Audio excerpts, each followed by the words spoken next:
Hello, welcome to Bible study time and welcome to my quiet time Bible study. Thank you so much for clicking on this video. This is the time where I invite you to come and join me in the comfort of my prayer room where we discuss different topics that we can use to practically apply to our lives as followers of the way Yeshua HaMashiach, and we talk about the Holy Hebrew Bible, the Word of the Most High, Creator God of the universe. And I have my little companion who's here with me today, and we are going to be continuing, reading through the apocryphal book, commonly referred to as the Wisdom of Sirach, or Ecclesiasticus, or even just plainly Sirach. So I want to thank you for, clicking on this video. I want to thank you guys for praying for me. My wrist is healing quite nicely. And so let's get right into it. I almost forgot to mention that for those of you who don't know, I did write a blog and post it last week on my website, which is qtbiblestudy.com, and it's about gratitude. So I encourage you to check that out. And so last week we left off, or not last week, the week before, about 12 days ago, we left off in the chapter of the book of Ecclesiasticus Chapter 31. So this week we are going to continue on with Chapter 32, and we've made it to the halfway point, right? And there's so much to unpack, and of course I'm going to be cherry picking different topics that I've spotlighted throughout our study just to highlight. And then I wanted to also let you know that after we complete reading through this book and discussing it, we are going to journey into some relationship topics, some topics that even this wisdom book, ancient wisdom book, highlights, about relationships and how to deal with certain types of people and things of that nature. And, of course, I will be using my mental health professional lens, when we get into that stuff. So as I mentioned, we left off a few days ago, about 12 days ago, in chapter 31. So we're going to be continuing in chapter 32, and it's still addressing, domestic counsel, right? So let's continue in verse 1 of chapter 32, which says, "Are you chosen to preside at a feast? Do not put on airs. Mix with the others as one of them. Look after them, and only then sit down yourself. Discharge your duties before you take your place. Let the enjoyment of others be your pleasure, and you will win a garland for good manners. When you are old, you are entitled to speak, but come to the point and do not interrupt the music. Where entertainment is provided, do not keep up a stream of talk. It is the wrong moment to show off your wisdom. Like a garment set in a gold ring is a concert of music at a banquet. Like an emerald in a setting of gold is tuneful music with good wine. When you are young, speak if the need arises, but twice at the moment and only when asked. Be brief. Say much in few words, like someone who knows and can still hold his tongue. In the company of the great, do not make yourself their equal, or go on chattering when another is speaking. As lightning streaks ahead of thunder, so esteem goes before a modest person. Leave in good time and do not be the last to go. Go straight off home without lingering. There you may amuse yourself to your heart's content without giving offense by arrogant talk. And one thing more, give praise to your Maker, who has filled your cup with his benefits. Whoever fears the Most High will accept his discipline. Those diligent in their search for him win his approval. Those who study the law will find satisfaction therein, but the law will prove a stumbling block to the insincere. Those who fear the Most High discover his will and make his decrees shine out like a beacon. A sinner does not accept criticism. He will find precedents to justify his choice. A thoughtful person can always take a hint, but an arrogant upstart lacks all diffidence. Never do anything without due thought, and once started, do not change your mind. Do not travel by a road full of obstacles and stumble along among its boulders. Do not be careless on a clear road. Watch where you go. Whatever you are doing, keep yourself safe, for this too is fulfilling the commandments. To rely on the law is to heed its commandments. Trust in the Most High and suffer no loss. Moving on to chapter 33, which also falls under the umbrella of domestic counsel.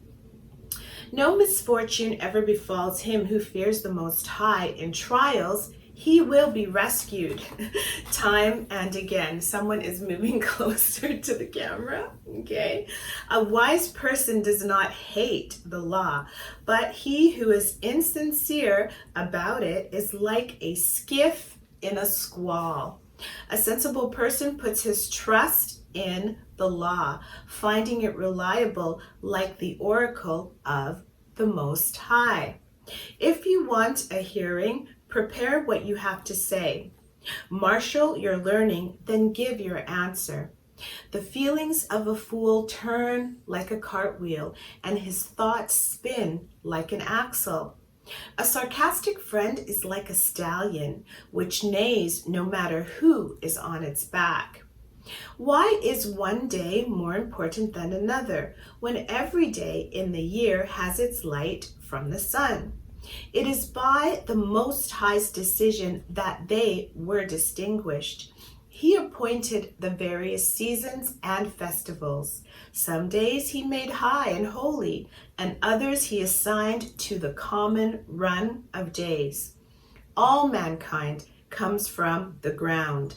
Adam himself was created out of earth. Yet in his great wisdom, the Most High distinguished them and made them go their various ways. Some he blessed and lifted high, some he hallowed and brought near to himself. Others he cursed and humbled and removed from their place. As clay is in the potter's hands to be molded, just as he chooses, so are human beings in the hands of their Maker, to be dealt with as he decides. Good is the opposite of evil, and life of death. So the sinner is the opposite of the godly. Look at all the works of the Most High. They are in pairs, one the counterpart of the other. I, last of all, kept watch. I was like a gleaner following the grape pickers, and by the Most High's blessings, I arrived in time to fill my winepress as full as any of them. Note that I did not toil for myself alone, but for all who seek learning. Listen to me, you dignitaries among the people, you leaders of the assembly, give me your attention. As long as you live, give no one power over yourself. Son or wife, brother or friend, do not give your possession to another, in case you change your mind and want them back. As long as you have life and breath, do not let anyone take your place. It is better for your children to ask help from you than for you to be dependent on them. In all you do, keep the upper hand and allow no stain on your reputation. Let your life run its full course, and then at the hour of death, distribute your property. Fodder the stick and burdens for a donkey, for a servant, bread, discipline, and work. Keep your slave at work if you want rest for yourself. If you let him slack, he will be looking for his liberty. The ox is tamed by yoke and harness, the bad servant by rack and torture. No, Baba. Sorry about that. I'll just repeat that again. Chapter 33, verse number 26. The ox is tamed by yoke and harness, the bad servant by rack and torture. Set him to work to keep him from being idle, for idleness is a great teacher of mischief. Give him work to do, for that is what he is for. And if he disobeys you, load him with fetters. Do not be too exacting towards anyone, or do anything contrary to justice. If you have only one servant, treat him as you do yourself, because you bought him at a high price. If you have only one servant, treat him like a brother. You will need him as much as you need yourself. If you ill-treat him and he takes to his heels, where will you go to look for him? Continuing on to chapter 34, and we're only going to read up to verse number 12 because then it moves on to another topic, and I'll read a little bit of a commentary in between. Chapter 34, verse 1. Vain hopes delude the senseless, and dreams give wings to a fool's fancy. Paying heed to dreams is like clutching a shadow or chasing the wind. What you see in a dream is nothing but a reflection, the image of a face in a mirror. Truth can no more come from illusion than purity can come from impurity. Divination, omens, and dreams are all futile, mere fancies like those of a woman in labor, unless they are sent by intervention from the Most High. Pay no attention to them. Dreams have led many astray and disappointed those who built their hopes on them. The law is perfect without such illusions. Wisdom spoken by those faithful to the law is complete. He who is well traveled knows much, and a person of experience understands what he is talking about. He who has little experience knows little, but travel increases a person's resources. In the course of my own journeyings, I have seen much and understood more than I can put into words. I have often been in deadly danger, but escaped thanks to the experience I had gained. So that brings me to the end of verse number 12 in chapter 34, and I'm just going to read just a little bit of commentary based on chapter 32 and 32 to the middle of chapter 34.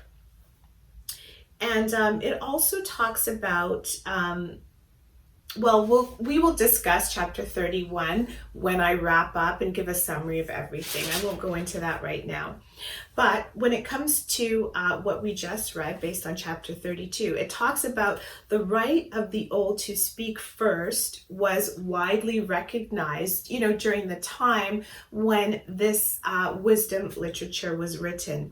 Incessant talkers disturb concert, it spoke about, right? And so it's just sort of reminding us of manners when we're in public and when we're in social settings, right? And it talks about the young ones are to speak only when asked, right?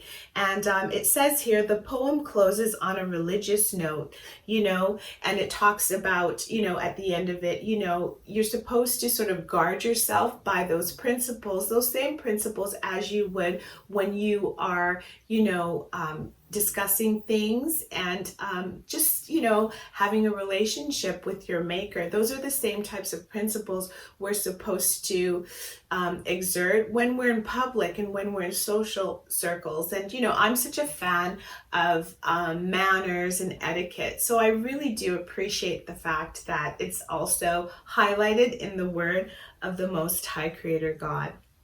Now, the commentary goes on to talk about how some of these verses show a contrast between the reverent person and the fool, which we have seen as we've read through the previous chapters. It's sort of always sort of contrasting, someone who's wise with someone who is foolish. But here it's contrasting the reverent person and the fool, very similar to the book of Proverbs. And then it highlights here in chapter 33, verses 7 to 15, it highlights, the fact that it talks about God and the opposites, classing things in pairs and opposites was a favorite way of finding order in the world. Pairs and distinction exist by the Most High's decision. And, I found that to be very interesting and beautiful when I was reading through the book and engaged in some research. It also goes on to say that the varied vessel made of clay corresponded to the various stations of human beings. And we can compare this to the book of Jeremiah, chapter 18, verses 1 to 12, and Romans, chapter 9, verses 19 to 23. And I do encourage you to look those up, especially those of you who are a little bit apprehensive about reading, apocryphal books, right? Then it goes on to talk about relations and slaves, which is a little bit of a prickly topic.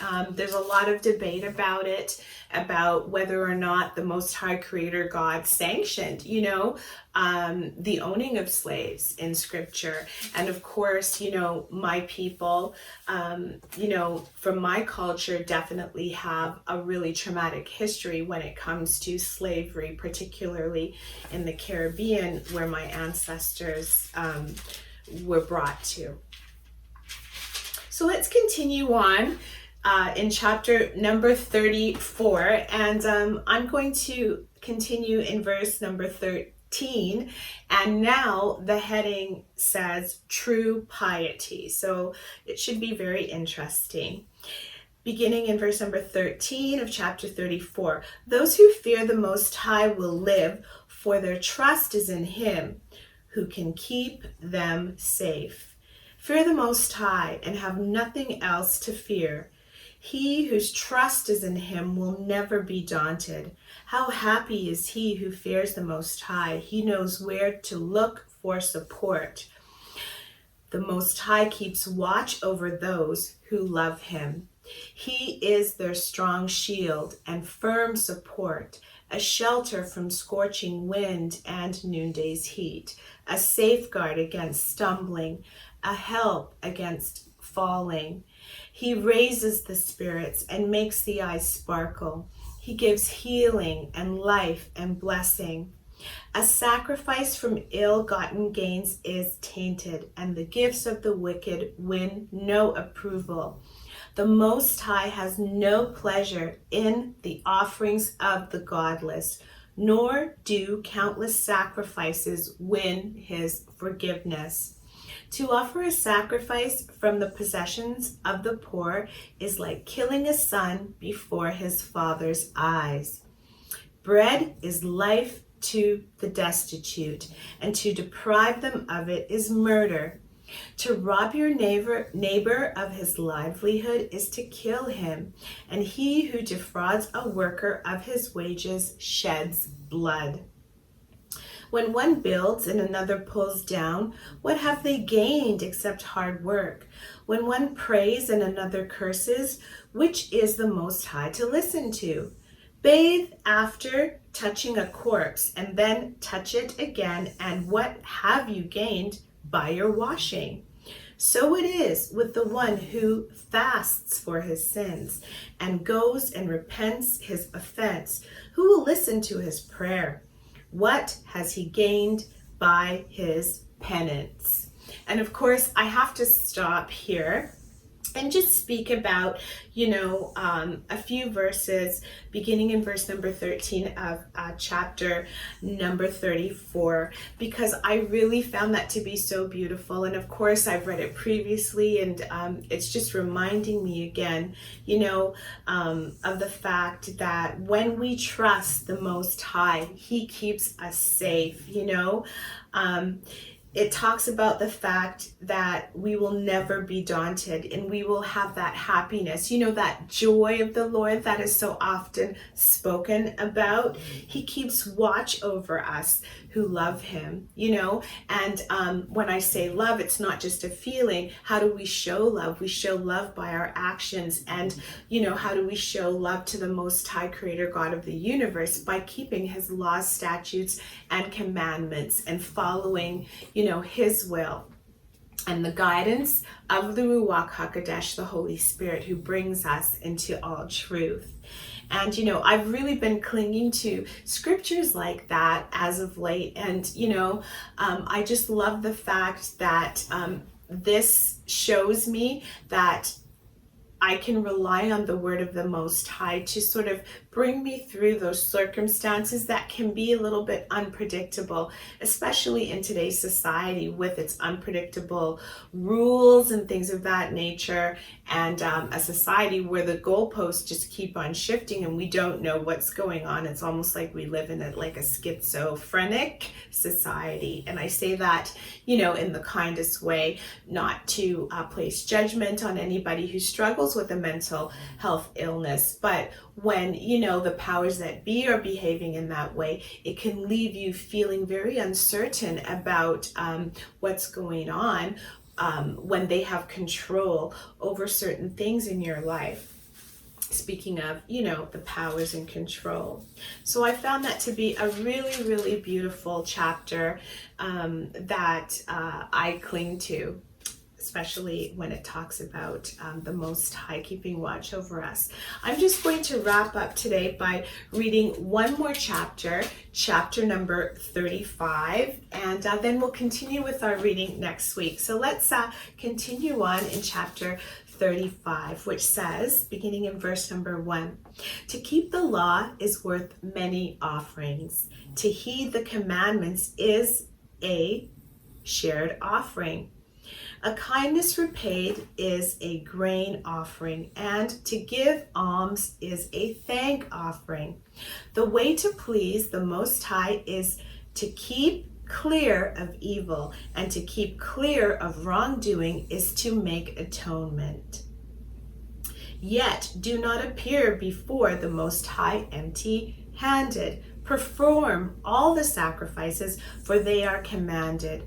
When the just person brings his offering of fat to the altar, its fragrance rises to the presence of the Most High. The sacrifice of the just is acceptable, and such a memorial will never be forgotten. Be generous in your worship of the Most High, and do not stint the first fruits of your labor. Give all your gifts cheerfully, and with gladness dedicate your tithe.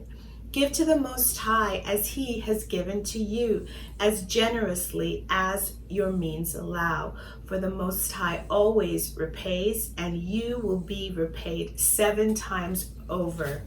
Do not offer Him a bribe, for He will not accept it, and do not rely on an ill-gotten sacrifice. The Most High is a judge who is no respecter of persons. He has no favorites at the expense of the poor, and He listens to the prayer of the wronged. He never ignores the appeal of the orphan or of the widow as she pours out her complaint. How the tears run down the widow's cheeks, and her cries accuse him who caused them. To be accepted, a man must serve the Most High as he requires, and then his prayer will reach the clouds. The prayer of the humble pierces the clouds. Before it reaches its goal, there is no comfort for him. He does not desist until the Most High intervenes, giving the just their rights and seeing justice done. The Most High will not be slow, neither will he be patient with the wicked until he breaks the bones of the merciless and sends retribution on the heathen, until he blots out the insolent one and all, and shatters the power of the unjust, until he gives all people their deserts, measuring their actions by their intentions, until he gives his people their rights and gladdens them with his mercy. When affliction comes, mercy is timely as rain clouds in a time of drought. And so, as followers of the way, Yeshua HaMashiach, we don't have to worry, when we are wronged. We don't have to worry when we're going through adversity. The Most High, he hears our cries and he cares about what we go through. And one thing that I really, really, think that a lot of people misunderstand is that the Most High is a God who is like his whole being, or part of it, because we don't understand all of it, but he's a God of justice, right? And so when we've been wronged, we don't seek revenge for ourselves and things of that nature. He takes care of his children because he loves us. And there will come a time when the wicked will have to pay their penance for the things that they have done to the righteous. So I'm just going to leave that here for today. And I'm so grateful to the Most High Creator God for reminding me that he will always take care of me all throughout, the 66 book canon. And now once again in the apocryphal book of Ecclesiasticus. And I don't have to worry because he has my back. Thank you so much for watching, and I want to remind you that the Most High Creator God of the universe loves his children.